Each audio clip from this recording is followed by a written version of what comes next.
On approche déjà de la fin du micro libre. Il ne reste presque plus personne. Je demanderai à tous d'accueillir nul autre que Mylène Lavoie.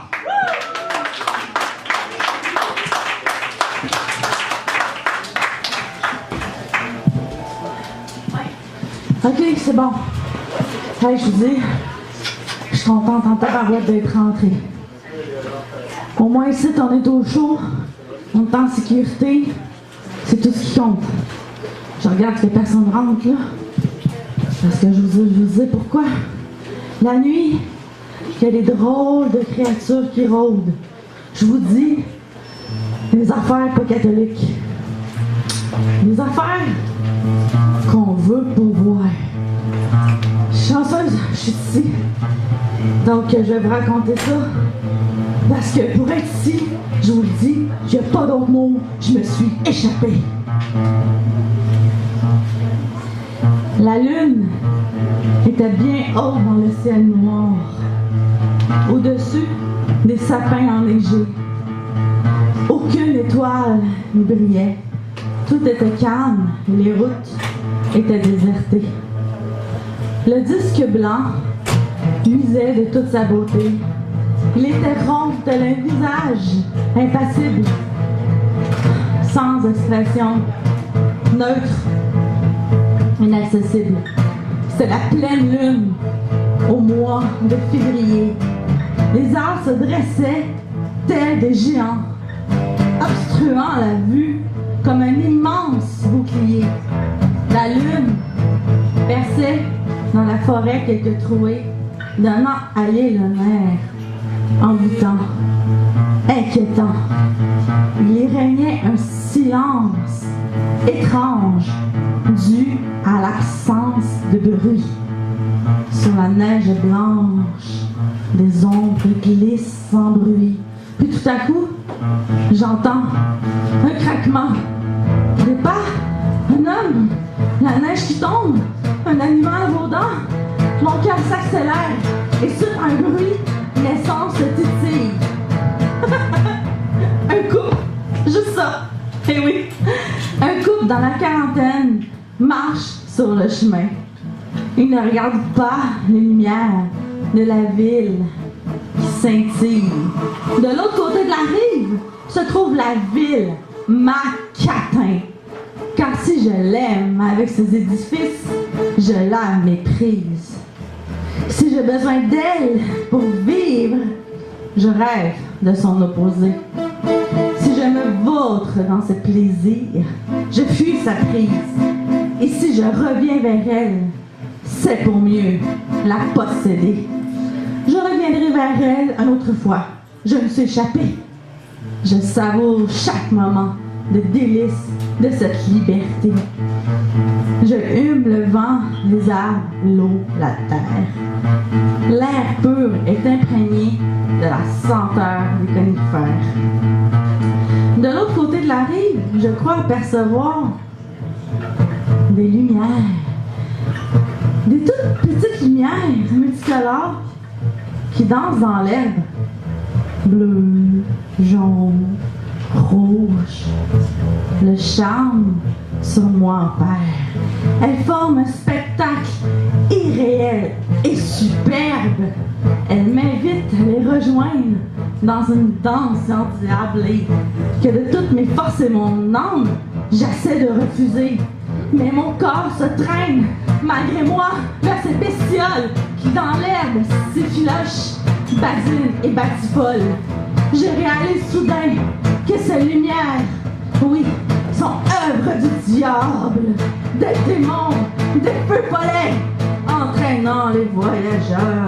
Déjà, ils m'attirent vers l'eau glacée en provoquant mon heure.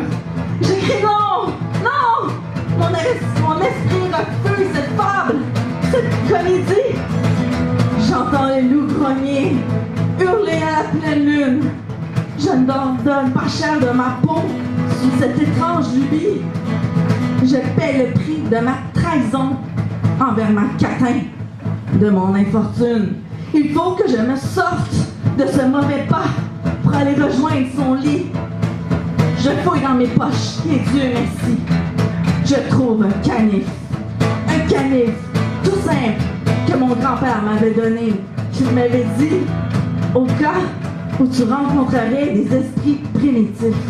Je ne comprenais pas, mais maintenant, si je suis assiégée, je lance sans tarder mon couteau qui va se planter dans un arbre et les esprits malveillants se précipitent sur le canif en question. Ouf! Je suis sauvée et je profite en catimini de la débandade afin de prendre mes jambes à mon cou et me rendre ici sans façon.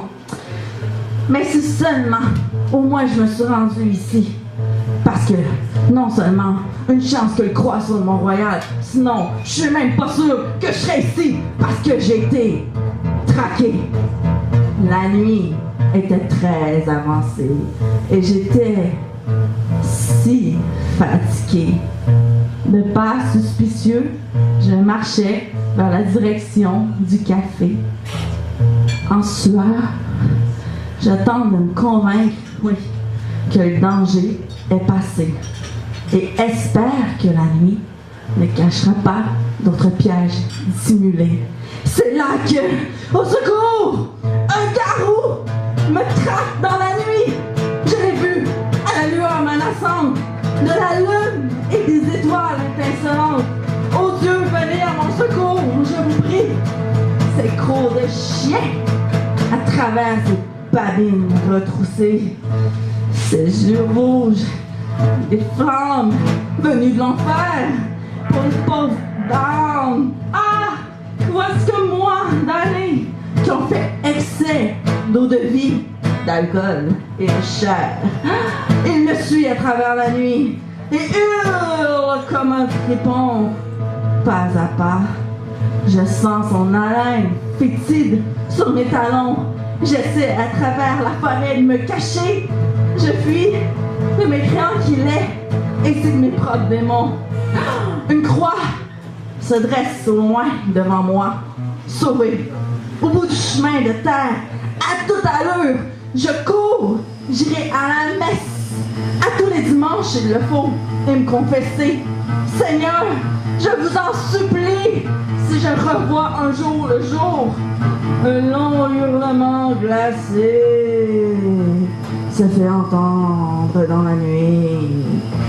J'ai échappé à mon bourreau sanguinaire. De rage, le malin, la Belzébuth crie, et moi, à genoux, devant mon salut, je fais mes prières. Et mes prières ont fonctionné, je suis ici. Donc en passant, ici il y a l'alcool. Je veux pas me mêler de vos affaires, mais si vous faites une visite débauchée, à votre place, je prendrai pas de chance. Je passerai pas 7 ans sans aller à la messe, sans aller me confesser, sans voir le curé. Parce que sinon, le malin vous guette, vous pourriez vous transformer en bête. Mais ça, c'est une autre histoire. Pour la savoir, il faut venir au mois de mars. Merci.